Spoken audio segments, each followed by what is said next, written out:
मैं दो चीज़ें क्लियर करूंगा और फिर मैं एक छोटे से सवाल पे छोड़ना चाहता हूं।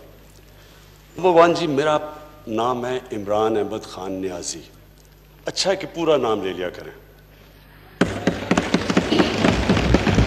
दूसरा, डोनाल्ड ट्रंप से हम इंडिया की ताल्लुकात पे नहीं मिलने गए थे, अमेरिका और पाकिस्तान की बायलैटरल रिलेशंस के पर गए थे, जिसके अंदर उनका क्लियरली इंटरेस्ट है अफगानिस्तान। और मैं आपको यह वाजे कर दूं कि यह पहली दफा है कि पाकिस्तान, जो मेरा नजरिया था उस नजरिए पे हम अफगानिस्तान पे बात कर रहे हैं। हम कह रहे थे कि मिलिट्री सोल्यूशन नहीं है, आज अमेरिका मान गया है कि कोई मिलिट्री सोल्यूशन नहीं है। और हम जो रिलेशनशिप जो कायम करना चाहते हैं, हम वो एक वन साइडेड, जो अंग्रेजी का लफ्ज है हायर्ड गन नहीं है, पैसे दे के हम उनका काम करें। हम अपने नजरिए के मुताबिक अफगानिस्तान में हमारे भाई 40 साल से सफर कर रहे हैं। हमारा इंटरेस्ट है कि वहां अमन हो और हमारी पूरी कोशिश है। और ये हम वो लोग हैं, हमारी वो जमात है जिसने कंसिस्टेंटली कहा था कि मिलिट्री सोल्यूशन नहीं है। तो मुझे खुशी ये हुई कि आज अमेरिका, यूनाइटेड स्टेट्स हमारे पॉइंट ऑफ व्यू पे कन्वर्ज किया। अब नरेंद्र मोदी का जो सारा इशू था कश्मीर का, वो सिर्फ क्योंकि लंबी प्रेस कॉन्फ्रेंस थी, उसके अंदर मैंने सजेस्ट किया सबके सामने। अब आगे क्या होता है, ये तो मेरा काम था कि जो इशू भी नहीं था, हम इंडिया की बातचीत नहीं करने गए थे। मैं कोई वो मॉनिटर के सामने कोई हिंदुस्तान को कंप्लेन नहीं करने गया था। मैंने एक सिंपल फैक्ट किया था कि पाकिस्तान और हिंदुस्तान पूरा बर्रे सगीर एक इशू की वजह से स्टैंड स्टिल पे है। हमारा जो असल काम होना चाहिए लोगों को गुर्बत से निकालने का, हमारा सारे, अगर हम ट्रेड करें, हम ताल्लुका ठीक हो, अगर कश्मीर का मसला हल हो जाए, सारा बर्रे सगीर उठ जाता है। तो मैं तो उस कॉन्टेक्स्ट में बात की थी। मैं ये पूछना चाह रहा हूं कि कौन सी चीज है जो मैंने नहीं की, जो ये कह रहे हैं क्या मैं हमला कर दूं हिंदुस्तान पे। मैं समझना चाहता हूं कि ये जब कह रहे हैं, मुझे कोई तजवीज दें, और मैं प्लीज लंबी तकरीर नहीं, मुझे 2 मिनट में कह दें कि कौन सा अमल आप चाहते हैं जो मैं ना करूं, जो मैंने नहीं किया अभी तक। मुझे सजेशन दें, ये इंपॉर्टेंट है। मैंने फिर से कह रहा हूं, आपने इतनी तकरीर की और आपने बताया सारा इमोशनली, तो लोगों, हमें किसको नहीं पता, 5 साल आपकी हुकूमत थी, तब तशद्दुद कश्मीरियों पे नहीं हो रहा था, तब आपने क्या किया था, कितनी दफा आपने, कौन सी आपकी डिप्लोमेटिक मिशन थी जब कश्मीरियों बेचारे तकलीफ में थे। हमें तो 11 महीने हुए हैं। मैं सिर्फ ये पूछना चाहता हूं स्पीकर साहब, सिंपल चीज पूछना चाहता हूं, कौन सी आप तजवीज देंगे कि क्या जो इनकी बातों से नजर आ रहा है, जो इन्होंने ललकारा है, क्या हमला कर दूं हिंदुस्तान पे, क्या करूं, और बताइए क्या करें, तो प्लीज आंसर करें। बिलावल भुट्टो साहब,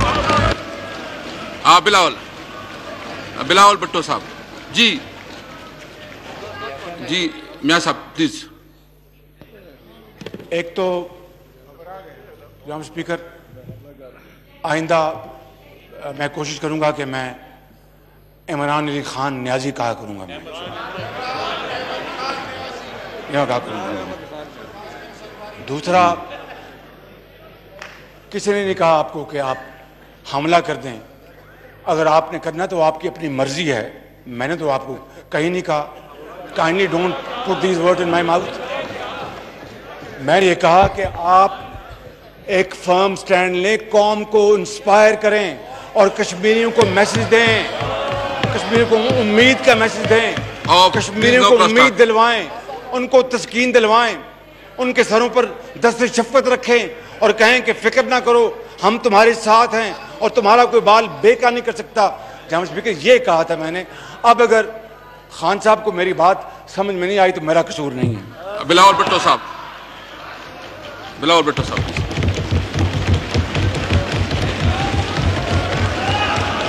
बजटरी सेशन में पार्टिसिपेट किया, जिस तरह की तकरीरें थी, जिस तरह की क्वालिटी तकरीरें थी, लोगों की, मुराद सईद की जो तकरीर थी,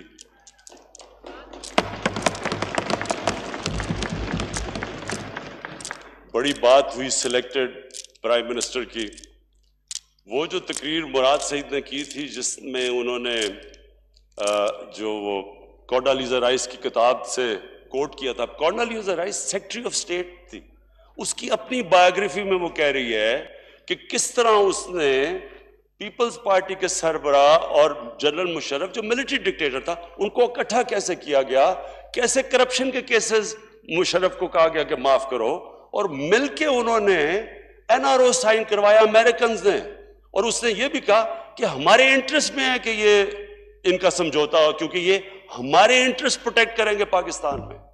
वो आज सिलेक्टेड की बात कर रहे हैं और इधर सिलेक्टेड की बात कर रहे हैं जिनको मैन्युफैक्चर किया था मिलिट्री डिक्टेटरशिप की नर्सरी में। तो मैं अपने लोगों को फिर से मुबारक देता हूं, क्वालिटी जो स्पीचेस की थी। मैं खास तौर पे आज मैं हमाद को मुबारक देता हूं जिस तरह उसने कंडक्ट किया। हमारा लीडर इमर्ज किया है, यंग लीडर, और उसकी कंपोजर और जिस तरह उसने कंडक्ट किया, हम सब सारी हमारी पार्टी उसको मुबारक देती है और इंशाल्लाह उसने अपने आप को फेडरल मिनिस्टरशिप अर्न कर लिया। इसके बाद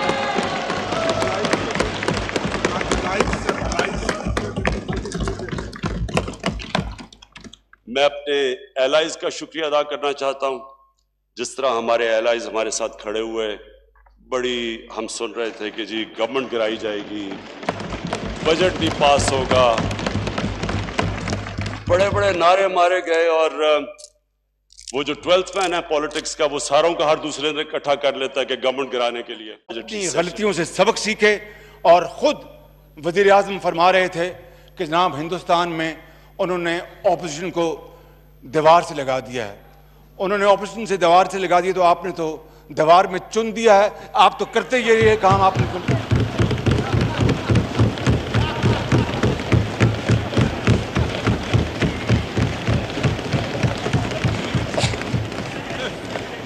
लेकिन लेकिन लेकिन इनको जवाब इसके बावजूद इनको जवाब अनारकली की जुबान में मिलेगा। जनाब स्पीकर, मैं ये ज्यादा बात नहीं, अपनी गलतियों से सबक सीखे और खुद वजीर आजम फरमा रहे थे कि जनाब हिंदुस्तान में उन्होंने ऑपोजिशन को दीवार से लगा दिया है। उन्होंने ऑपोजिशन से दीवार से लगा दिया तो आपने तो दीवार में चुन दिया है। आप तो करते ही ये काम आपने